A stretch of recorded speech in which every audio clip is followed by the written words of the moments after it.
In a previous episode, we had a look at the HTML template element and how it can be used to help us reuse blocks of HTML. But that was really only the beginning. And what we're going to look at today is how we can build components that allow us to reuse not only the HTML, but also some JavaScript and some styling. Let's mash on that.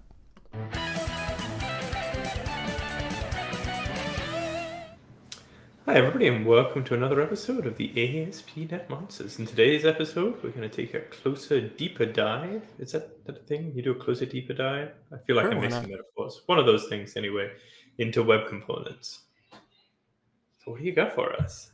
Yeah, let's take a look at this. So web components is something that's kind of been on my list to look at for a long time, and I never really got around to it. So it's been fun to dive in and experiment with it a bit. But there's a lot of different ways that you can build reusable things on the web, and usually we end up using some kind of library or framework like React or Vue or Angular that they have their own concept of like components, right? That you build and reuse throughout your app.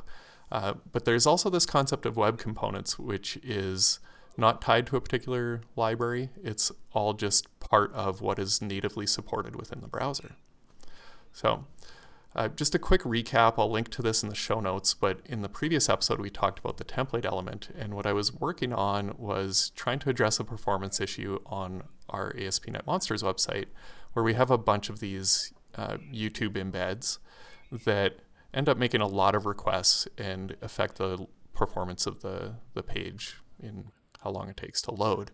And what I wanted to do was, instead of that, initially just display a thumbnail with a play icon on it, and then when the user actually interacts with the image, if they click on it to play the video, then it will swap out the iframe and embed the actual YouTube embed and autoplay the video for us. So I did that. I used a template element to do that, and it solved the problem of making the page load a little faster. We'll take a look at the code that I used to do that. We defined this YouTube thumbnail that then had an image in it that was just the image. And then we had this template here with an iframe in it. And the iframe is the thing that has the embed. Now the cool thing about the template element is that it's an element that's there in the DOM, but it never gets rendered. It doesn't ever get rendered in there until you do something with it. So what we were able to do using some JavaScript is go and grab that template element using a query selector and clone it. So this is how you do the clone. You grab the template, grab the contents, and do a deep clone of that node, which gives me the YouTube iframe, and then I was appending it into my actual DOM so that it would be then live on the page, and the source of the iframe would load. So I was just like dynamically swapping out the image and putting in the template. But it's not very reusable if I wanted to apply this across our site, where we have these YouTube embeds across like every post on the main page. It's on there at least a dozen times. I'd have to duplicate a bunch of code still, markup and JavaScript to accomplish this. So wouldn't it be cool if instead I could just define an element that was my YouTube embed, and it looked something like this? I could give it a video ID, which would be like this part. And I could give it a title, or a heading rather, that would be this part.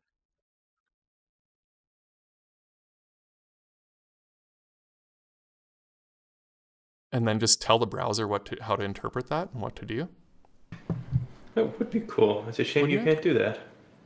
But I can, Simon, and you can too. What? So let's see what it takes to do that. So it does require us to write a little bit of JavaScript to do this. And the idea then is that you can take this definition, a combination of a template and some script, package that up in a single file, and then ship it as a component that anybody can use, or use it anywhere within your site.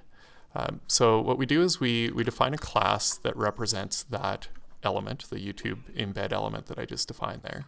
So I'm gonna call it YouTube embed, which will extend HTML element. And within there, there's going to be a constructor. So it's just a JavaScript class. And we're going to call the super on that from HTML element that we inherited from. And then I'm going to do a couple of things. I'm going to need this video ID and I'm going to need this heading, and then I'm going to do something with them once I get going. But those are just attributes on the current elements. So I can just do const video ID equals this dot get attribute video ID, and same thing for getting the heading. So that's easy enough. And then we're going to define a new template. The template that is, and we're going to extend that as we go through building this here, but I'm going to have a template with an ID called YouTube embed. It can be anything really, it doesn't have to match my element name.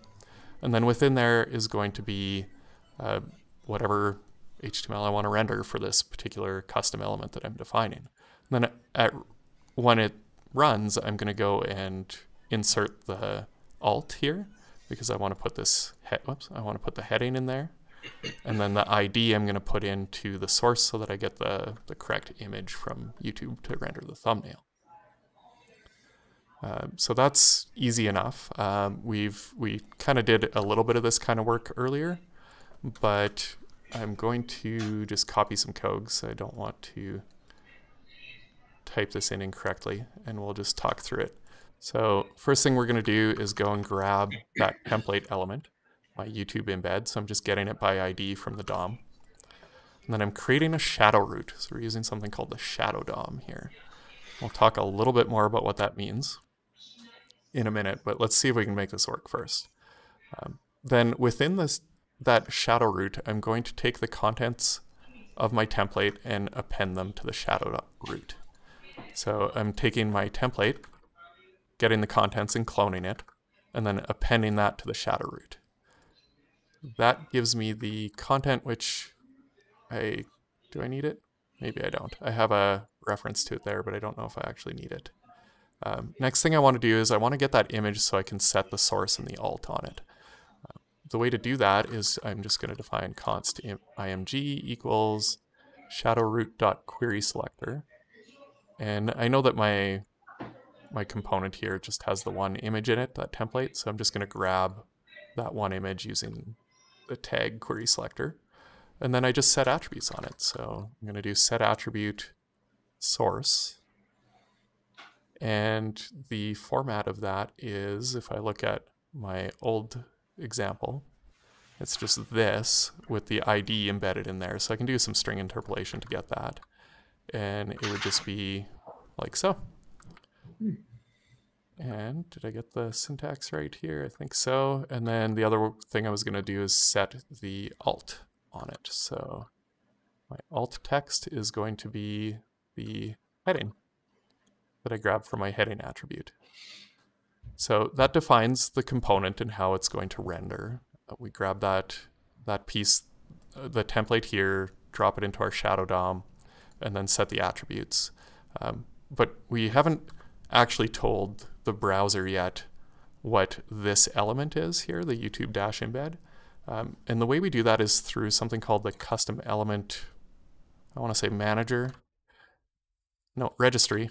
But it's there, it's available just as a global variable in the browser, custom elements, and then I just do .define. I tell it the name, so it's going to be YouTube embed, and then I give it the class that I just created. So now what should happen is this should render. Because we've defined the template, we've defined the class that says what that element is, and then we've defined that custom element through the custom element registry. When I go and refresh this page now, we should see a second rendering of that right above. There it is. And it should have, it has the source and the alt text that I passed in as custom elements. It doesn't have some of the styling yet though. I want this little thumbnail icon on here. So I can add that. That's easy enough to add. I can actually just go and grab the styling that I had before. What's interesting is you'll notice that this styling is defined within the DOM already, but it's not applying to my custom element. And that's because of that shadow DOM thing that we were talking about earlier. With the shadow DOM, it's a set of elements that are disconnected from our current DOM. They still get rendered in the DOM, but they're separated and encapsulated. The JavaScript on my page itself can't access the elements within it, at least not unless I expose them in a certain way. And the global stylings don't apply to it either, unless you do it in a very specific way. So that allows me to go in here and actually define custom styling within my component, and then it will only apply to that component. I can do that here. There are other ways that we can apply the styling. This maybe isn't the most efficient way to pop it in the template here, but this should work, and I should get there's my thumbnail on there now. Nice, wonderful. Okay, so we're getting somewhere. Now we need to actually make the behavior. So right now it doesn't do anything. We still want it to go, and when I click on it, swap it out and load the iframe. So we can continue to just add more functionality here within our custom component, our custom element. The first thing I'm going to do is go and grab the this thumbnail div, because that's where I want to attach the click event. So I can grab it from there's a couple things I want to do here. First of all, I'm grabbing the thumbnail div here. And then I'm going to define a click handler. Again, going to paste some code in here.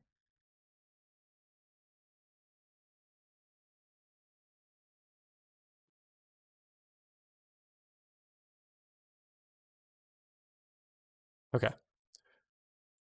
So I go and grab that thumbnail div. I define a click handler, and then I add that click handler to that div. And I just got that div from using a query selector on the shadow root again. Within the click handler, I'm basically doing the same thing that I was doing previously in my old template. And I'm going in and grabbing my iframe template. We need to go and redefine what that iframe template looks like, because the old one wasn't quite as reusable as we want it to be. But I grab an iframe template, I remove the image from the DOM, from my shadow DOM, and then I add the iframe template. I clone the iframe template. I set the YouTube embed source based on the video ID that was passed in again, with the autoplay flag passed in. I append that to my shadow DOM, and then I clean things up. I just remove the YouTube thumbnail so that it's not visible anymore, and then I remove my click handler because we don't want the user to interact with it anymore. We don't want to do anything when the user clicks on it the next time. We've already loaded the image. So the only thing we need to do is go and kind of redefine what that template looks like. And so this is actually going to be going to consist of two templates in this case. And this particular template just has the iframe in it without the source set, because we're going to set the source dynamically when we add it to our shadow DOM. There's my YouTube iframe, which I am grabbing here when I do the document get element by ID, and all the same logic that we had previously, just in a slightly more reusable way. So let's see if that behaves now the way we expect it to. I clicked on it, and it swapped out the image for the iframe and loaded it for us. So that's all working as we would have expected. There's one last piece that I wanted to add to talk about, and it's this concept of named slots that you can add to your templates. Interesting. I mean, this is really interesting so far. It feels a little bit awkward, I guess, manipulating It is. elements in the DOM like this. Like, it feels like I'm writing jQuery again. It's a little bit, it is definitely a little bit awkward because there are times when you're directly manipulating DOM elements. Mm-hmm. And that's, if you're doing a lot of that, then that's when you would lean on a framework like React or Angular or Vue or whatever you might want to use. So, I mean, I guess you could embed Vue inside one of these things or React inside one of these things. That's probably overkill, but. Yep. You totally could. Okay, so the thing I wanted to show was just that we also have the ability, we could add another something called a slot in here. So within my YouTube embed, just below my thumbnail, I could have a description that I pass in. So I can define that as a slot with a particular name. And then what I can do is within my usage of it, like here, then I can put in whatever I want here. I can say slot equals the description. And this is a description. Should get rendered wherever I had this slot defined in here. So we'll see if I got the syntax right on that. There it is. And so what I could do, it doesn't have to be a div. It could be, well, it could be a div with a bunch of stuff in it too. So up above here, I had like the actual description for that one, which had a block of text, a couple of paragraphs, and a link in it. I can actually paste that into that slot, and it will get rendered in the appropriate place within the template. And the nice thing about that is that then I can go and also define some styling within the template to do things like set that offset and just make sure that it's all styled and looks as though it's a single contained component. So that's how you build web components. You define those custom elements, you register with them with the custom element registry, and you define templates and you interact with the shadow DOM. As you said, it can be a little bit clumsy, but it's a nice native way to define a component then that doesn't involve pulling in any extra frameworks or libraries and can be reused anywhere. So there is a webcomponents.org, which I was just peeking at, and you can actually go and register your components if you've made some, and you can pull down other people's components and use them within your application. There's all kinds of interesting stuff in here, and the way you import them is just by adding a script tag of type module where you import that module, and then you can start using those custom elements within your website. That's nifty. Yeah, it just seems like this would be a good place for some of those like Telerik sorts of control companies to come in and build out a bunch of controls. I mean, maybe they've already done that. I don't know. So what's your feeling on whether this is gaining any traction? Because I feel like I've been hearing about web components and Shadow DOM for like 10 years, and I have literally never seen it used before today. Like, are people using this, do you think? I think it's being used. It's not as widely used as like the big frameworks, the Reacts and Angulars and Vues.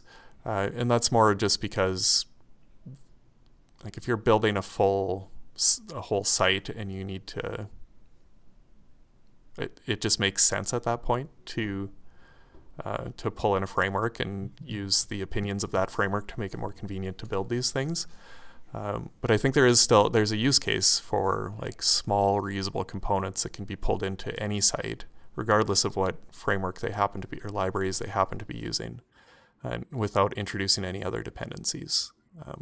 There's also like a lot of the HTML5 elements, things like the video element.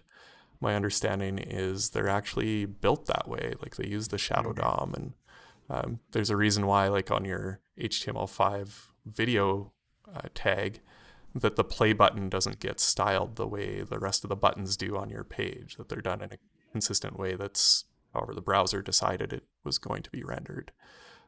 That's done using all these same technologies. So I think there are places where it's used and we just don't see it necessarily. Right. Yeah, I mean, I could see this being very useful for things like helping to solve the terrible problem of HTML form controls being just awful. Like having the ability to put in a better date picker or a better number picker or any of these other 100 things that we would like to have. Yeah, these things like But just very calendars and components. Yeah. and date pickers and maybe like more involved drop downs, things like that, if they can be defined in a reusable way that isn't reliant on like a React or Vue or Angular, it's kind of nice to have it more agnostic. I feel like there was one of the frameworks, maybe it was Angular, some years ago, was talking about making their components actually be web components. Yeah, I think that might have been Angular at the time. I don't know that I that ever don't know happened about it. exactly. Yeah. Oh, super interesting. I'm gonna play around a little bit with your sample on the website and see how that goes. So for everybody else out there, remember to like, comment, and share, I guess. Always feels strange begging people to do that. Share my stuff. But please do so, and we will see everybody on next week's episode. Bye. Bye.